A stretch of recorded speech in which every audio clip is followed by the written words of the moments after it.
Marahil ay magdududa ka sa aking sasabihin ngayon. Ngunit ang katotohanan ay simple. Ang dahilan kung bakit wala ka pa ring salapi na ninanais mo ay walang kinalaman sa ekonomiya, sa iyong amo, sa pamahalaan, o sa iyong edukasyon. Sa katunayan, ang tunay na kalaban ay nasa loob mo, nagtatago, tahimik na kumikilos, araw-araw, nang hindi mo namamalayan, at sinisira ang iyong pananalapi. Tinutukoy ko ang isang bagay na halos walang nakakaintindi ng tunay, ngunit ito ang nagdidikta ng iyong buong buhay, ang iyong paradigma. Alam mo ba ang patuloy na pakiramdam ng pagtatrabaho, ngunit walang natitirang salapi sa katapusan ng buwan? O ang takot na pumipigil sa tuwing naiisip mong mag-invest, magpalit ng trabaho, o magsimula ng negosyo? At ang mas masahol pa, ang tinig sa loob na nagsasabi, hindi ito para sa iyo, hindi ka magkakaroon ng tunay na salapi. Alam ko ang tinig na iyan, sumigaw na iyan sa aking ulo sa loob ng maraming taon. Karamihan sa mga tao ay ginugugol ang kanilang buong buhay sa pagtatangkang lutasin ang problema ng kawalan ng salapi sa pamamagitan ng pagtingin sa maling lugar. Naniniwala sila na ang may sala ay ang mababang sahod, ang hindi makatarungang pamahalaan, ang kawalan ng oportunidad, at ang ilan pa ay nag-isip na isinilang sila na may isang uri ng sumpa sa pananalapi. Ngunit ang katotohanan ay ang tunay na problema ay hindi kailanman nasa labas, palaging nasa loob. Palaging isang usapin ng paradigma. Sa loob ng maraming taon, nahulog din ako sa bitag na yan. Sinubukan ko ang lahat, nagkaroon ako ng 2, 3 trabaho, tinanggap ko ang mga overtime, isinakripisyo ko ang aking sarili sa pagtatrabaho tuwing Sabado at Linggo, tuwing pista opisyal. Lahat ng iyon sa pag-aakalang sa wakas ay lilitaw na ang salapi. Ngunit gaano man ako magsikap, pareho pa rin ang mga resulta. Patuloy na nag-ipon ang mga bayarin, hindi kailanman sapat ang salapi, at lalong tumataas ang pagkabigo. Doon ko napagtanto ang isang bagay, habang patuloy kong sinusubukang baguhin lamang ang mga resulta, nang hindi binabago ang sanhi, walang tunay na magbabago. At alam mo ba kung ano ang sanhi?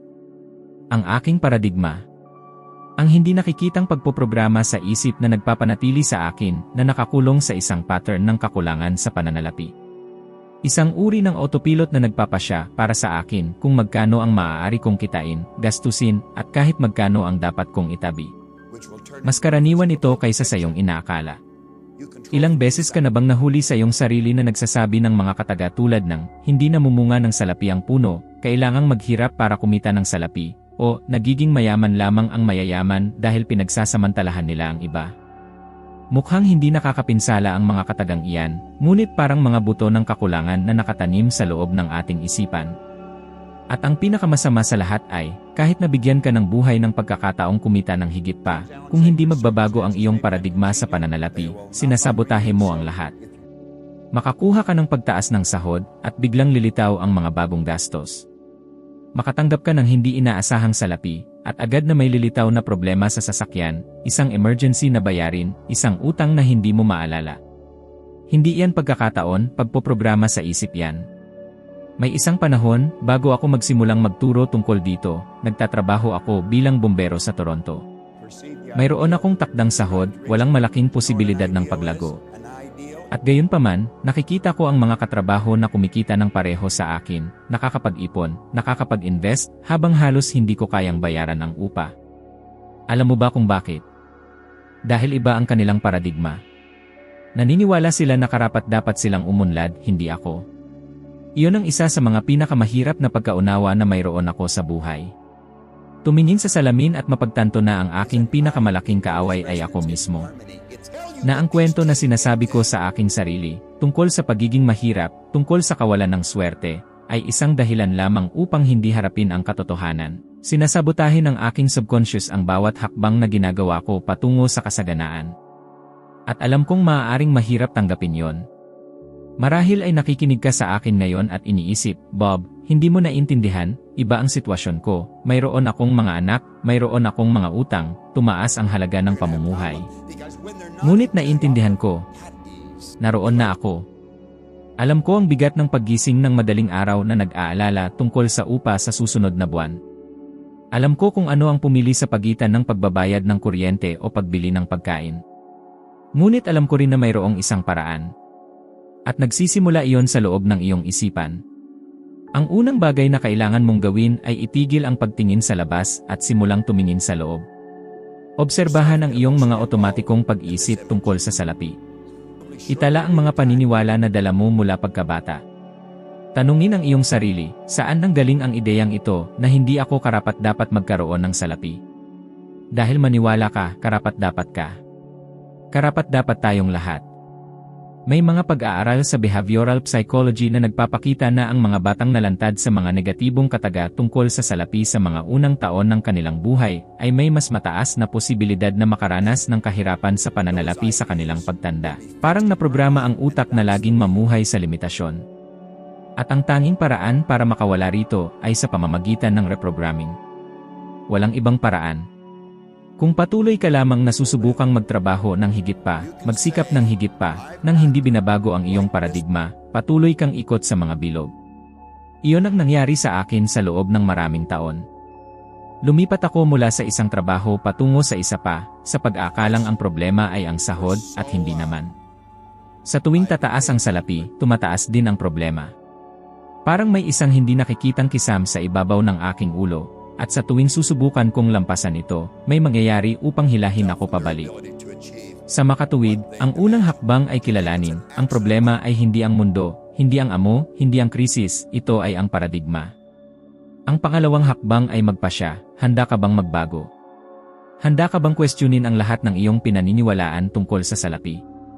Dahil nagsisimula lamang ang pagbabago kapag ang desisyon ay tunay na ginawa.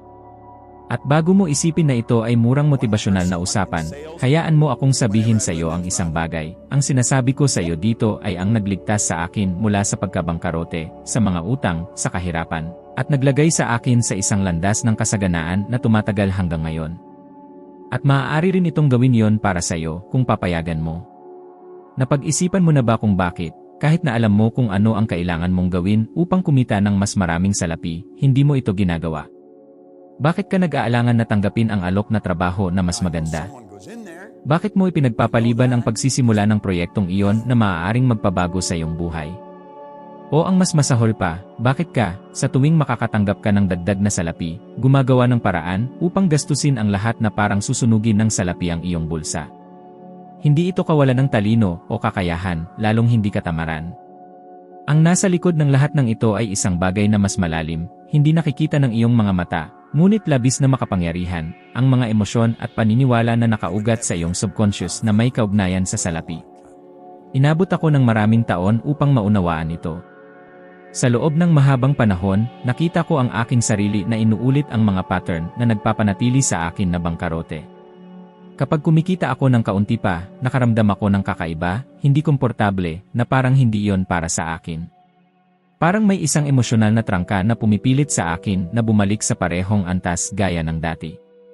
At alam mo ba ang pinaka-curious? Mayroong teknikal na pangalan para dito. Tinatawag ito ng mga psychologist na financial thermostat. Isang konsepto na napatunayan sa mga pag-aaral ng neuroscience na nagpapakita na, tulad ng thermostat ng iyong bahay na nagpapanatili ng temperatura sa loob ng isang tiyak na limitasyon, pinananatili ng iyong isipan ang iyong buhay sa pananalapi sa loob ng isang pattern na itinuturing nitong ligtas at pamilyar. Kung susubukan mong kumita ng higit pa kaysa sa pattern na iyon, lilikha ang iyong subconscious ng mga sitwasyon upang hilahin ka pabalik. Ilang beses ka na bang nakakita ng isang taong nanalo sa loto at ilang taon pagkatapos ay mas masahol pa kaysa sa dati? Nangyari ito kay Michael Carroll sa United Kingdom. Nanalo siya ng katumbas ng daan-daang milyong piso sa loto at sa loob ng mas mababa sa 5 taon, nawala ang lahat. Mga party, impulsive na pagbili, ganap na iresponsableng mga desisyon sa pananalapi dahil ang kanyang paradigma, ang mental thermostat, ay naprograma para sa kahirapan. At tingnan mo, napagdaanan ko rin yon, ngunit sa ibang paraan. Nang magsimula akong magbigay ng mga lektura at ang aking mga unang mataas na tseke ay nagsimulang dumating, hindi ko kayang pigilan ang salapi. Nakakita ako ng dahilan upang gastusin ang lahat. May isang pagkakataon na nakatanggap ako ng isang bayad na sa panahong iyon ay tila napakalaki sa akin. At alam mo ba kung ano ang ginawa ko? Bumili ako ng isang ginamit na sasakyan na hindi ko naman kailangan upang maging maayos ang pakiramdam ko sa loob ng ilang araw at pagkatapos ay bumalik sa parehong paghihirap gaya ng dati. Sa sandaling iyon, wala akong ideya na sumisigaw ang aking subconscious. "Uy Bob, bumalik sa iyong nakagawiang antas, hindi ka pa handa para sa higit pa." At marahil ay dumaranas ka rin yan. Maaaring sa tuwing may pagkakataong kumita ng higit pa, magsisimula kang makaramdam ng kakaibang takot, pagkabalisa, isang pakiramdam na magiging mali ang lahat, at sinasabotahe mo ang lahat. Ang pagbara na iyon ay emosyonal. Nakaugnay iyon sa mga karanasan mo sa salapi mula pagkabata. Marahil ay lumaki kang naririnig ang iyong mga magulang na nag-aaway dahil sa mga bayarin. O narinig mo ang mga kataga tulad ng, marumi ang salapi, hindi maganda ang mayayamang tao, kung gusto mo ng salapi, kailangan mong maghirap ng husto. Ang bawat isa sa mga katagang iyon ay parang isang brick na nagtatayo ng isang pader sa loob mo. Isang hindi nakikitang pader na pumipigil sa iyo na sumulong. At narito ang isang kawili-wiling datos na pagpasyahan ng isang pag-aaral mula sa Universidad ng Cambridge na hanggang sa edad na 7 taong gulang, karamihan sa mga paniniwala sa pananalapi ng isang tao ay nabuo na. Nangangahulugan iyon na, ngayon, sinusubukan mong harapin ang salapi gamit ang mga konsepto na nilikha ng isang 7 taong gulang. Sa makatuwid, walang saysay ang magbasa lamang ng mga libro tungkol sa pananalapi, manood ng mga motibasyonal na video o gumawa ng mga kalkulasyon at spreadsheet. Hanggat hindi nagbabago ang iyong emosyonal na paradigma, maaaring lumitaw ang salapi, ngunit dumadaloy ito sa iyong mga kamay na parang buhangin. Kaya makinig ka sa akin, ang unang hakbang ay magkaroon ng kamalayan sa mga emosyong iyon. Sa tuwing isipin mo ang salapi at makaramdam ka ng takot, pagkabalisa, o kahit galit, huminto, huminga ng malalim, at tanungin ang iyong sarili, saan nanggaling iyon? Totoo ba yon? O isa lamang itong refleksyon ng isang lumang paradigma na natutunan ko nang hindi ko namamalayan. Gumugol ako ng maraming taon sa pagsasabotahe sa aking sarili, hanggang sa araw na nagpasya akong harapin ito ng harapan. Nagsimula akong magsulat ng mga bagong pagpapatunay na inuulit sa aking sarili araw-araw na dumadaloy sa akin ang salapi ng madali, na karapat-dapat ako sa kasaganaan, at nakaya kong pamahalaan ang malaking halaga ng may karunungan at balanse. At hindi iyon madali sa simula, lumaban ang aking subconscious, ngunit sa pamamagitan ng pag-uulit at emosyon, nagsimulang magbago ang mga bagay. At iyan mismo ang kailangan mong simulan ngayon. Hindi bukas, hindi sa susunod na linggo, ngayon. Dahil hanggat patuloy mong pinapakain ng takot, patuloy na tatakas ang salapi mula sa iyo. Ang pinakamalaking pagbabago sa aking buhay sa pananalapi ay nangyari nang matuklasan ko na ang tanging paraan upang baguhin ang aking mga resulta ay i-reprogram ang aking paradigma. Gaano man ako magsikap, hanggat hindi ko binabago ang imahe na mayroon ako sa aking sarili kaugnay ng salapi, nananatili ang lahat. Sa makatuwid, ngayon gusto kong maunawaan mo ang isang bagay na ganap na nagpabago sa takbo ng aking kwento. Ang kapangyarihan ng malaytao na pag-uulit upang lumikha ng isang bagong pagpoprograma sa isip. Naaalala ko ang isang yugto kung saan ako ay lubos na nababaon sa mga utang, walang pag-asa at may isang pagpapahalaga sa sarili na nasa lupa. Sa sandaling iyon ko nakilala ang isang simpleng konsepto, ngunit lubhang makapangyarihan, lumikha ng isang bagong nangingibabaw na ideya sa isip sa pamamagitan ng araw-araw na pag-uulit. At kapag sinasabi ko ang pag-uulit, hindi ito isang bagay na passive, walang emosyon. Ito ay isang buhay na pag-uulit, may pakiramdam, may intensyon, na parang ang bawat salita ay may kapangyarihang baguhin ang aking katotohanan, dahil sa katunayan, mayroon talaga. Kaya, sinimulan ko ang isang proseso na maaaring mukhang kabaliwan para sa marami. Kumuha ako ng isang kwaderno at araw-araw, isinusulat ko ng 100 beses ang parehong positibong pagpapatunay, palaging sa kasalukuyan, palaging na parang iyon ay isang ganap na katotohanan. Ang unang pinili ko ay, ako ay labis na masaya at nagpapasalamat ngayon na dumadaloy sa akin ang salapi sa lalong malalaking dami, mula sa maraming mapagkukunan, sa isang tuloy-tuloy na paraan.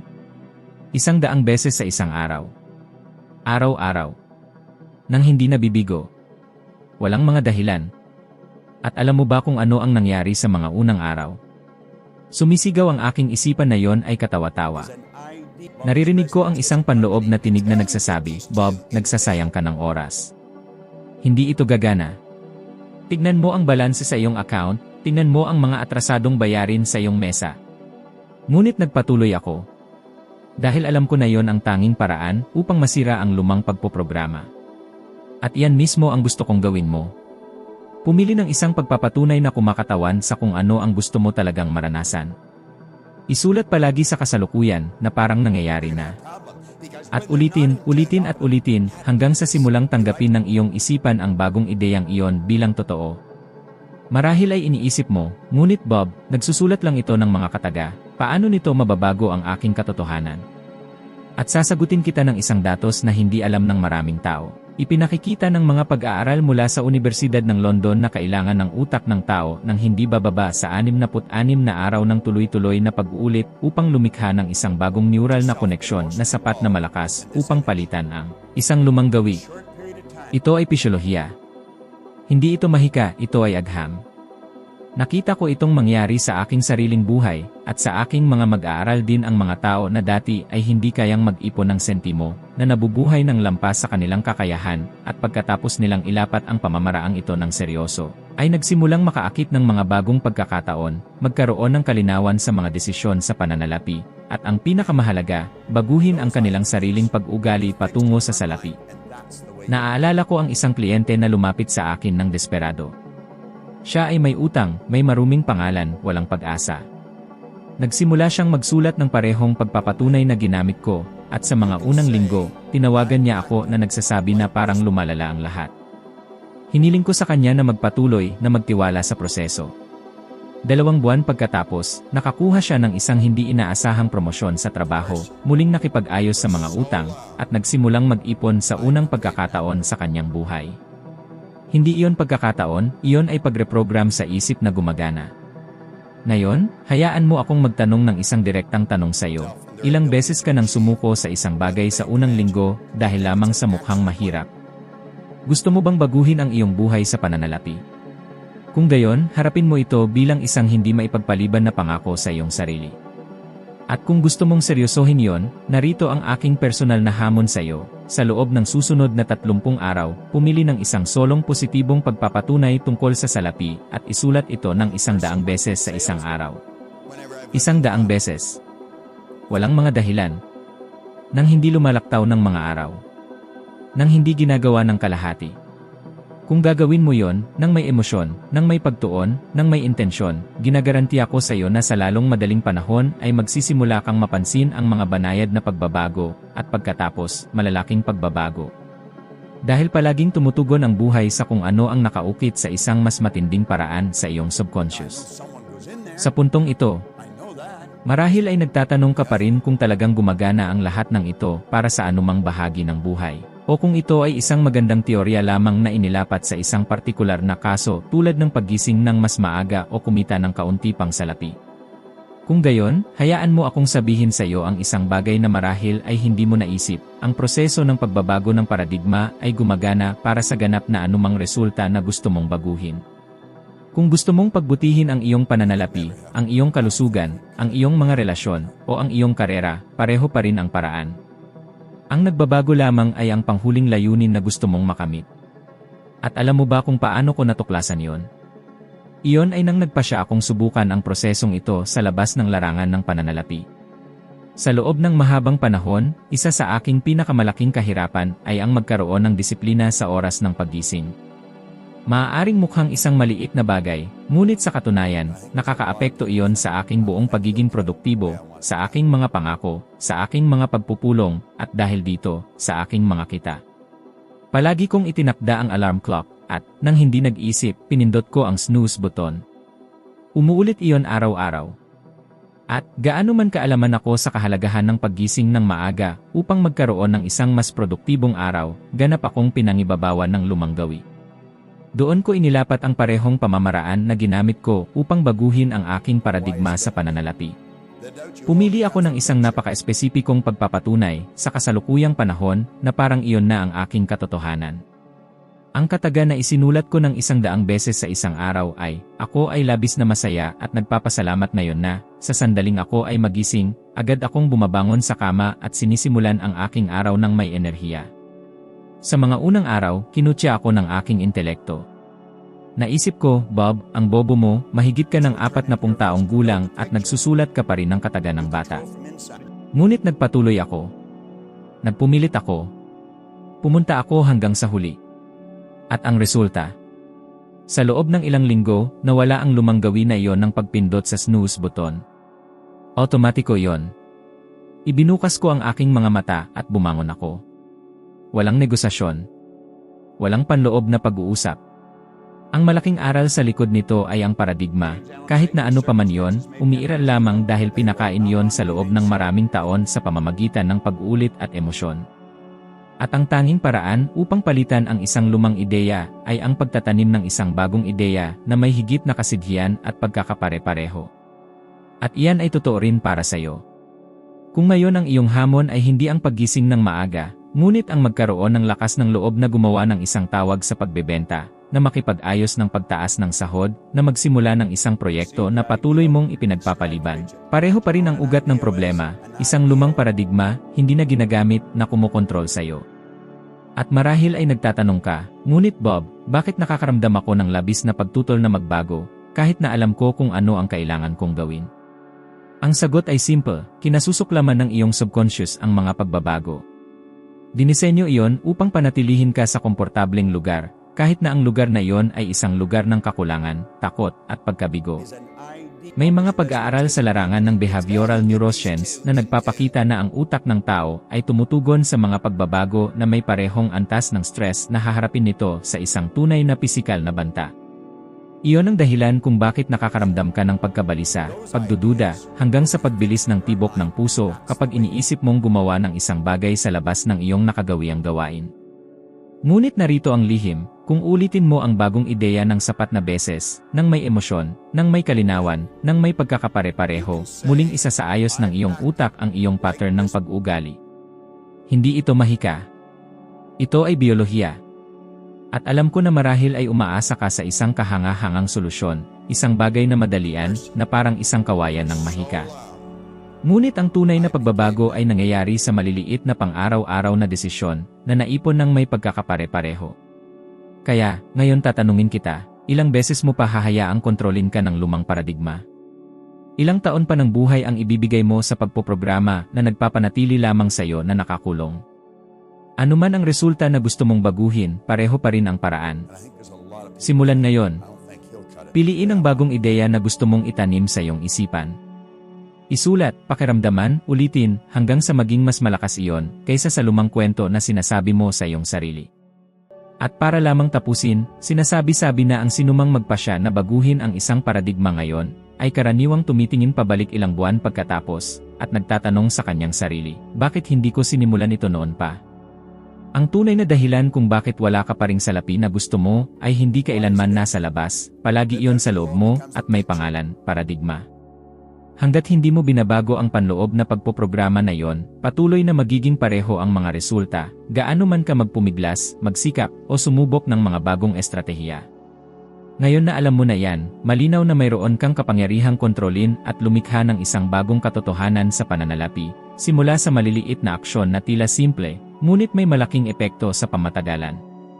At kung gusto mong patuloy na umakyat ng isa pang baitang sa iyong ebolusyon ng karunungan, upang maging kahit 1% na mas mahusay kaysa sa iyo ngayon, alam mo na, ang susunod na video ay naroon sa screen, handa kang dalhin ng mas malayo. Maraming salamat sa pagiging kasama ko ngayon, at inaasahan ko ang pagdating mo sa susunod na video.